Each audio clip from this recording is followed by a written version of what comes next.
ഈ ലോകത്തുള്ള ഏറ്റവും വിജയകരമായ ആളുകളിൽ ഭൂരിഭാഗവും എപ്പോഴും പരിഭ്രാന്തിയിലാണ്. കാരണം അവർ അവരുടെ സ്വന്തം ജീവിതത്തെ മെച്ചപ്പെടുത്താതെ ചെയ്യുന്ന പ്രവർത്തനങ്ങളെ മാത്രമാണ് മെച്ചപ്പെടുത്തിയത്. സ്വയം മെച്ചപ്പെടുത്താതെ പ്രവർത്തനം മാത്രം മെച്ചപ്പെടുത്തിയാൽ അത് തളർന്നു പോകുമോ ഇല്ലയോ? നിങ്ങൾക്ക് ഒരു ചെറിയ കാറുണ്ട്. ഓഫീസിൽ പോകുന്നതിന് വേണ്ടി എപ്പോഴും ആ കാറാണ് ഉപയോഗിച്ചിരുന്നത്. എന്നാൽ നിങ്ങൾക്ക് ആ കാർ ഫോർമുല 1 ട്രാക്കിലൂടെ ഓടിക്കാൻ ആഗ്രഹം തോന്നുകയും നിങ്ങൾ കാറുമായി ആ ട്രാക്കിലൂടെ അതിവേഗത്തിൽ ഓടിക്കുകയാണെങ്കിൽ അതിന്റെ 4 ചക്രങ്ങളും 4 വ്യത്യസ്ത ദിശകളിലേക്ക് പോകും.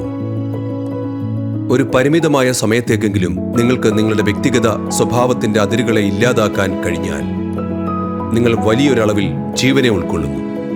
ഇതാണ് യോഗ. ഇങ്ങനെ ഒരു ഏകീകരണം സംഭവിക്കുന്നു. നിങ്ങൾ എന്തായിരുന്നു, നിങ്ങൾ എന്തല്ലായിരുന്നു എന്നത് പതുക്കെ ഒന്നായി മാറുന്നു.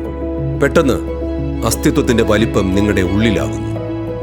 നിങ്ങളുടെ വ്യക്തിഗത അസ്തിത്വത്തിന്റെ അതിരുകൾ ഇല്ലാതാകുമ്പോൾ ഈ പ്രപഞ്ചത്തിന്റെ ശക്തി നിങ്ങൾക്ക് ലഭ്യമാകുന്നു. ഇതിനുവേണ്ടിയാണ് ശാംഭവി മഹാമുദ്ര.